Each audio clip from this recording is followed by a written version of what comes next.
Hey, vinyl community, it's going to be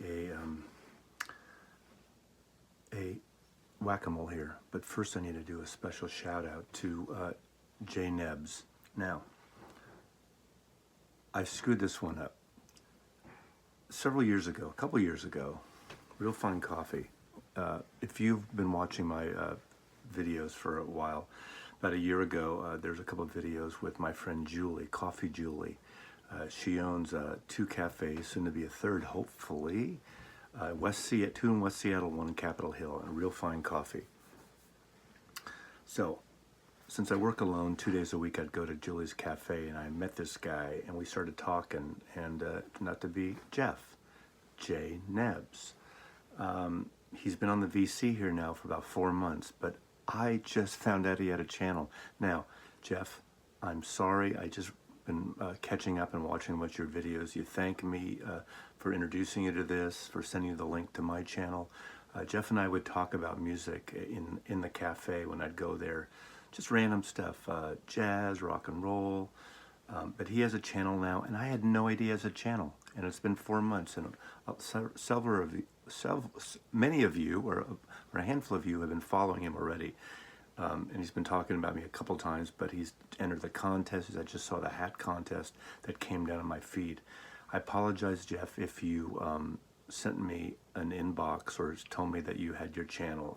You know, I get so lost in here, but it just came through my feed today, and now I'm catching up. So my mea culpa here for Jay Nebs. So I'm going to put a link down here, please. I want as many of you to subscribe to Jay Nebs. He describes himself as an Alfred Hitchcock, physically a little bit. I mean, you got to watch his intro, and he'll tell you why he says that. But he likes a lot of great music over the board. Obviously, he went from all the rock genres, from 70s into classic 60s, 80s rock. He's entered the contests for vinyl verse and the hat contest and things like that. But he's been getting more into jazz the last few years, and he's really kind of shifting there. So, great channel, well-spoken, good guy. He scared the shit out of me several months ago at the Crocodile, which is a club here in Seattle. And I can't remember, it wasn't the X show, was it?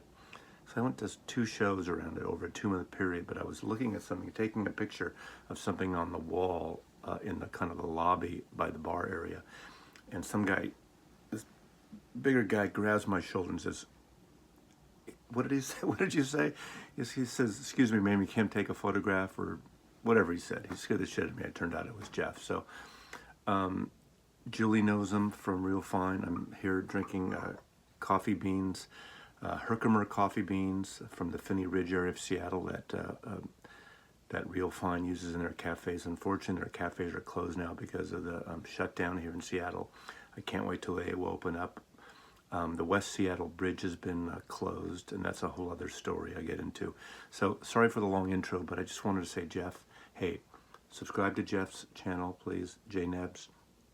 And I'm sorry for the delay in me acknowledging your channel. I missed it. We'll be back with the whack-a-mole after this.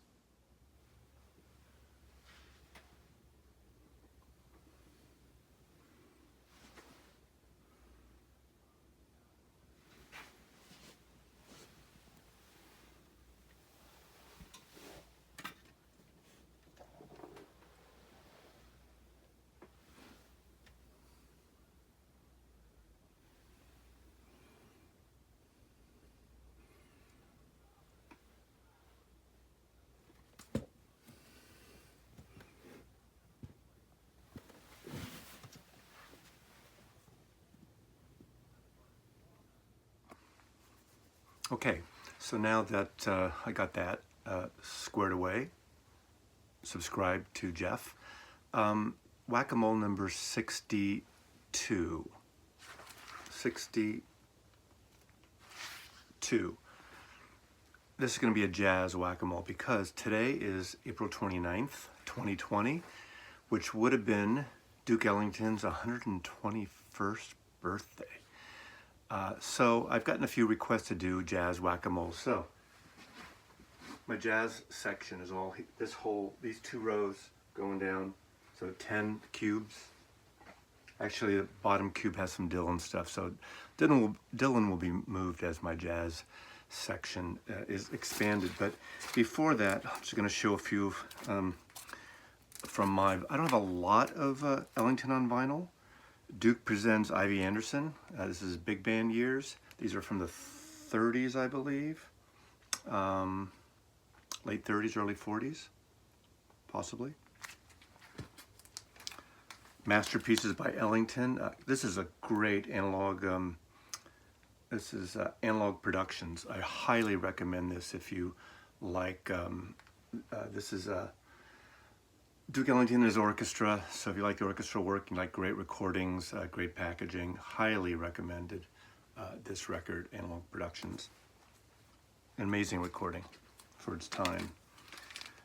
Duke Ellington, a Seattle concert. Obviously, I picked this up since I'm a Seattle local these days. And I actually found this in a shop in Portland, Oregon. This is incredible. I highly suggest if you pick this up. The soundtrack to Anatomy of Murder, Otto Preminger film. Great cover art by the wonderful graphic artist Saul Bass. An amazing soundtrack. Highly recommended. Jazz Party in Stereo, Duke Ellington. And a later one, this is from the 70s, I believe, 1976. Duke Ellington Jazz Violin Sessions with Sven Amundsen, Stefan Grappelli, Ray Nance, and the great Billy Strayhorn. So those. And lastly, I will show one of my favorite box sets of all time.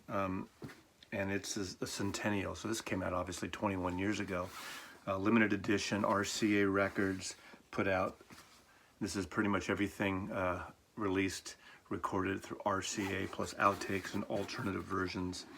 I'm thinking, God, I don't remember how many CDs this is. It's a whole section of CDs here. And with a wonderful booklet. And I'm thinking, look at this booklet. I mean, it is articles on Billy Strayhorn, a lot of wonderful articles on Duke, the different periods of Duke's history, recordings. I'm thinking it's 18 to 27 discs. It might be even more. But the early years, mid years, anything Duke Ellington. Duke Ellington is probably the most important jazz figure of ever. If you had to pick one jazz figure, it'll be Duke Ellington. A lot of people here, I think, don't jump on the Duke bandwagon. They're so wrapped up in the Verve and the Blue Note stuff, but I highly suggest Duke Ellington. I actually have a bunch of more CD sets and stuff, which I'm not going to show now. I'd love to expand my vinyl collection. But happy birthday, Duke Ellington. So, 5 random jazz whack-a-moles.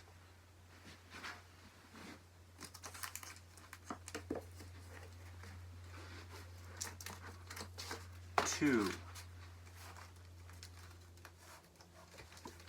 3, 4, 5. I showed this one so much, and I've spoken about it so much, but turned 50 years old last year. Bitches Brew, Miles Davis, 1970. This changed everything. In a silent way, in that period, Miles was kind of easing toward what this would become, a fusion mix, an amazing cover. He really pushed it for this to come out on this cover in 1970. I bought this record when it came out and I totally didn't get it, so I think I got rid of it. Then several years later, probably 5 years later, working in record stores, I got into it again, I heard it again, and I just loved it. I do have the metal spine, the full Bitches Brew sessions. Teo Macero took these and edited things together, which he did some occasionally. Teo Macero, Pharaoh's Dance, and Bitches Brew especially. But it's got, I mean, John McLaughlin on guitar, Harvey Brooks, a Fender bass, who played with Super Session and that whole Al Cooper session of musicians. Really amazing sounding bass player. Listen to listen to Harvey Brooks's playing on the remastered version of the CD, and I don't know, there's not a remastered vinyl, but his bass playing on Season of the Witch on Super Session is astounding. Chick Corea, Bernie Maupin, Lenny White, Wayne Shorter, Charlie Elias, David Holland. Just a great record, and a groundbreaking record, an important record.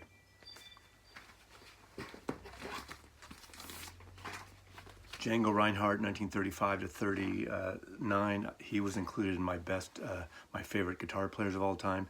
The great Gypsy guitar player, played the Hot Club of Paris with Stephen Grappelli for many years.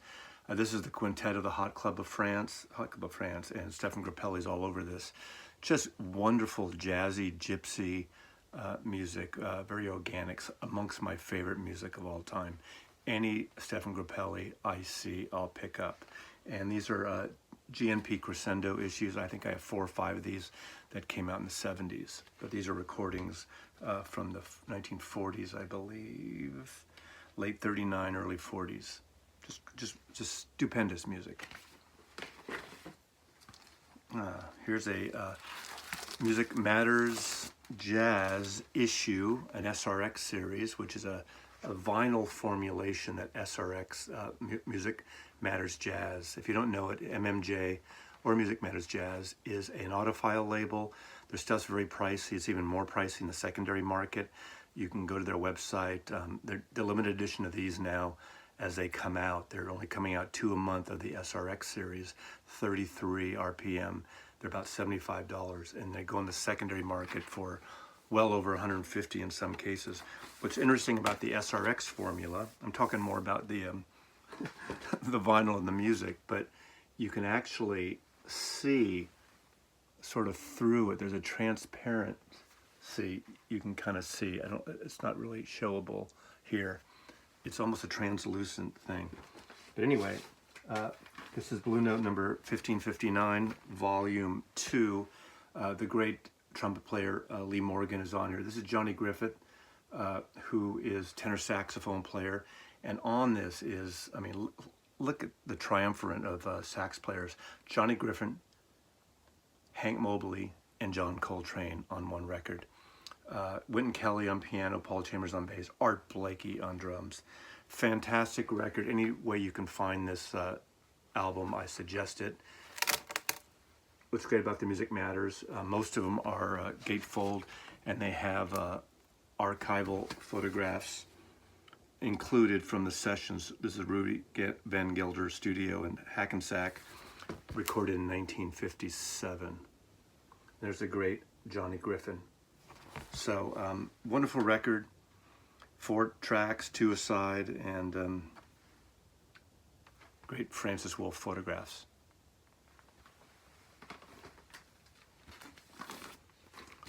Bud Powell, one of the most melodic, beautiful jazz pianists ever. Great Sunday morning music, great late night music, great, cocktail lounge music, but not MOR by any stretch of the imagination. Now, this is a Japanese issue on a mono version. Some of these were reissued in the 70s, electronically reprocessed. I had some of them. I still have a few, if not by Bud Powell, by some artists, but I try to get rid of those when I can. But this is an issue, I think this came out, this is a 1981 issue, a polygram of Japan, and it's recorded from the 1957 recordings of Bud Powell. Got some standards. It has Percy Heath on bass, Max Roach on drums, and Bud Powell on piano. So it's trio stuff. The second side has Lloyd Trotman on bass, Art Blakey on drums, and Bud Powell. So 2 different trios slightly on either side of the record. Some standards like How High the Moon, Round Midnight, That Old Black Magic, Someone to Watch Over Me. But just beautiful music. This stuff's gorgeous. Doesn't get a lot of love here with the vinyl community, but wonderful music with Bud Powell. And then lastly, it's funny, I did not do these on purpose, but I happened to pick some of the most famous jazz records that everyone fucking shows. Really? I think I need to pick one more just in case. Hey, great record, but it's always showed. Okay, Love Supreme, probably his most famous album. Out There, someone more spiritual. This is an ABC. I think this is a This is a stereo version, but it's a first press set stereo. So I don't have a first press mono, but what a fantastic record. What can I say about it that hasn't been said before? The great John Coltrane, Impulse Records, ABC. I got a bunch of these when I worked for ABC from 78 to 80. And unfortunately, during my purge of the 90s, I got rid of some of them. My pressings would have been all mid-70s, but I think I got 50 to 75. ABC, Impulse Records, almost free. We were able to get several, like 5 or 6 a month free on our, within our work scenario. We could order them from the label. And they would have been 70s presses, mostly with the green label, but still, analog pressed. It would have been great to still have those. What a fuck up, Mazzy. Anyway, since this is like a common record, great record still, but everyone should have that in the collection, even though it's a little out there for some people. It's a beautiful record. I'm gonna pick one more.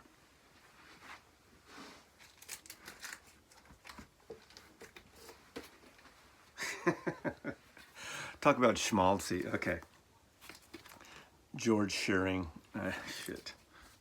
Not that George Shearing is a beautiful piano player, blind piano player.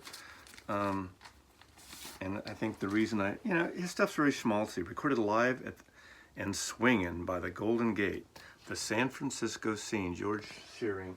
In fact, I got into George Shearing because of a Beatle connection. So I'm going to show this album. This is a George Shearing album called White Satin.